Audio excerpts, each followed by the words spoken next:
আপনারা এই অফিসে পতাকা টাঙাননি কেন আজকে? বারবার আমি বলছি স্যার স্যার আবার একটা স্ট্যান্ড তৈরি করে পতাকাটা টাঙানো হচ্ছে না। আপনি কি একা? আমাদের মহিলা তো উনি টাঙায়নি কেন? উপরে উঠতে হবে, উপরে উঠে নিচে নেমে তাই। যশোর সদরের ইছালি ইউনিয়ন ভূমি অফিসে জাতীয় পতাকা উত্তোলন না করার অভিযোগ। গৌরাঙ্গ বিশ্বাসের প্রতিবেদনে বিস্তারিত।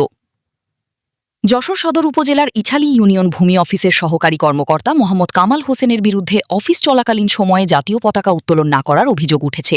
স্থানীয়দের দাবি, শুধু জাতীয় দিবসেই নয়, নিয়মিতভাবেও অফিসে পতাকা উত্তোলন করা হয় না এবং রাতে নিরাপত্তা বাল্বও জ্বালানো হয় না। সরেজমিনে গিয়ে দেখা যায় অফিস খোলা থাকলেও সামনে জাতীয় পতাকা উত্তোলিত ছিল না। এ বিষয়ে জানতে চাইলে কর্মকর্তা মোহাম্মদ কামাল হোসেন বলেন, পতাকা উত্তোলনের জন্য কোনো সরকারি বাজেট দেওয়া হয়নি, বাজেট পেলে উত্তোলন করা হবে। এটা কি ঠিক? তো সরকারি দপ্তরে পতাকা টাঙাবেন না? ব্যবস্থা নেই, সেই কথাই তো আপনাকে বলতেছি। ব্যবস্থা নেই? ব্যবস্থা কি আছে আসলে? তো ব্যবস্থা কি ওই যে একটা রয়েছে না, একটা খুঁটি রয়েছে না, এই যে বাঁশ।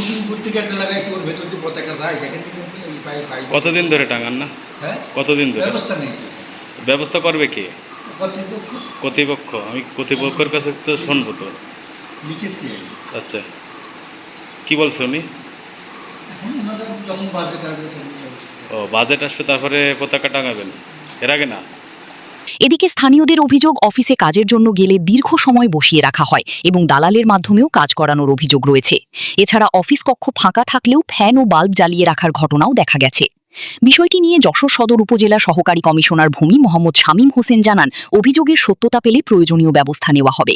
উপজেলা নির্বাহী কর্মকর্তা মোহাম্মদ শাহরিয়ার হক বলেন, সরকারি সব দপ্তরেই জাতীয় পতাকা উত্তোলন বাধ্যতামূলক। নিয়ম না মানলে সংশ্লিষ্ট কর্মকর্তার বিরুদ্ধে ব্যবস্থা নেওয়া হবে।